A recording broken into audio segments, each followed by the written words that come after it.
Taib, banyak orang saudara-saudara kita menuduh kita dengan Wahabi ya. Maka mungkin mereka tidak tahu siapa Syekh Muhammad bin Abdul Wahab rahimahullahu taala. Apalagi banyak orang-orang Syiah yang menyebarkan isu bahwasanya Wahabi mengkafirkan kaum muslimin, Wahabi ya suka menumpahkan darah kaum muslimin ya. Dan macam-macam tuduhan. Wahabi mengharamkan ziarah kubur, Wahabi mengharamkan salawat kepada Nabi sallallahu alaihi wasallam, tuduhan yang dihembuskan.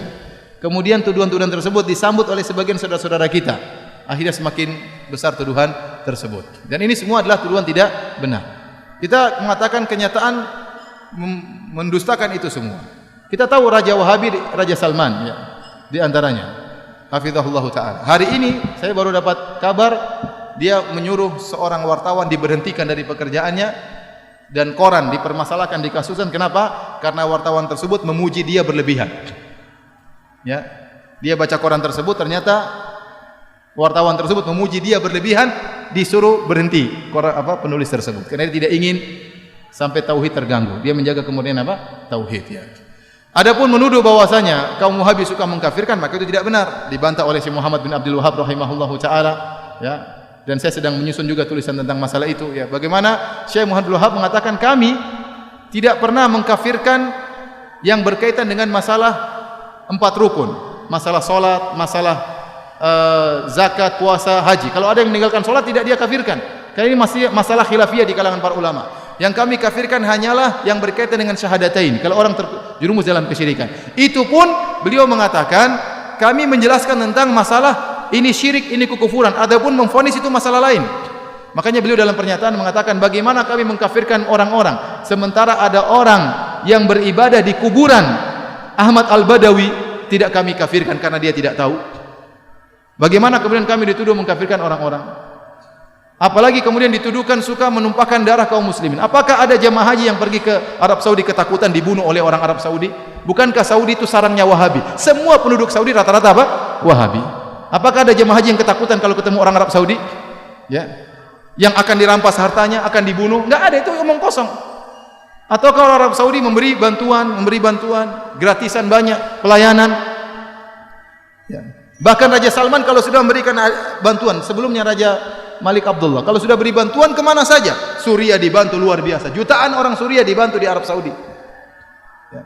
Kemudian bantuan terhadap Palestina. Kumpulin duit langsung entah berapa triliun langsung dikirim ke Palestina. Bantuan. Yang ini jarang diekspos.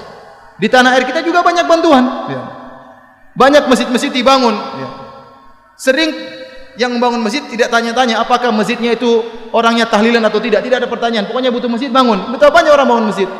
Tidak ditanya mauludan atau tahlilan. Tidak, bangun masjid, bangun masjid. Betapa banyak pondok-pondok dibantu. Ya. Ya. Kemudian juga ya, Suriah, Yaman dibantu. Secara madhab kalau kita bicara akidah ada perbedaan. Ya. Kita tahu Yaman bukan Wahabi, kita tahu Suriah bukan juga Wahabi, Palestina juga bukan Wahabi, tapi dibantu sama raja-raja Wahabi. Kemanusiaan mereka tinggi. Maka maksud saya seorang jangan menuduh yang tidak-tidak. Kalau dia menuduh bahwasanya Syekh Muhammad bin Wahab melarang untuk ziarah kubur, tidak benar. Kita suruh ziarah kubur. Yang tidak boleh kalau minta kepada penghuni kubur. Ya. Dilarang bersolawat. Saya bilang kita tiap hari bersolawat. Allahumma sholli ala Muhammad sallallahu alaihi wasallam. Berulang-ulang dalam ceramah kita bersolawat ya. Yang dilarang mungkin solawat yang mengandung mana-mana kesyirikan, itu yang dilarang.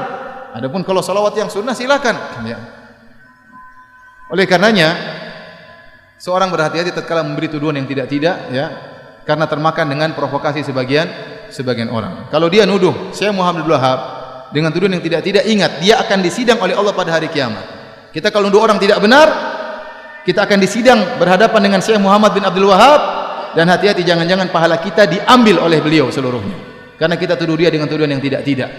Ya, ini bahaya, hati-hati. Maka seorang tatkala berbicara hendaknya dia berpikir sebelum mengucapkan apa yang dia ucapkan. Dan saya katakan bahwasanya kita bersabar kalau dituduh yang tidak-tidak, yang penting kita menjalankan sunnah. Dan ingat, kita tidak ada yang mengkultuskan Syekh Muhammad bin Abdul Wahab. Syekh Muhammad bin Abdul Wahab rahimahullah hanyalah seorang ulama yang bermadzhab Hambali. Dan dia bisa salah, bisa benar. Kalau salah kita tolak, kalau benar kita ambil. Dia sebagaimana ulama-ulama yang lain, bisa salah, bisa benar.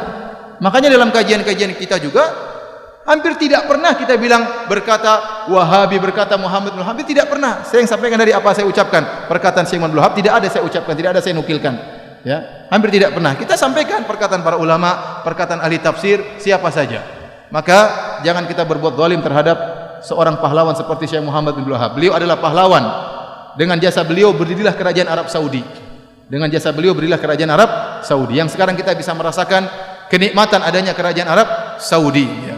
Adanya ketentraman, adanya keamanan, adanya ibadah yang tentram di sana. Bagaimana bantuan kerajaan Arab Saudi kepada negara-negara Islam, itu salah satu jasanya Syekh Muhammad bin Abdul Wahab rahimahullahu taala. Jadi saya sering sampaikan, Syekh Muhammad bin Wahab itu di Saudi seperti tuanku Imam Bonjol di tanah air kita, seperti Pangeran Diponegoro di tanah air kita. Maka mereka cinta kepada pahlawan mereka, wajar.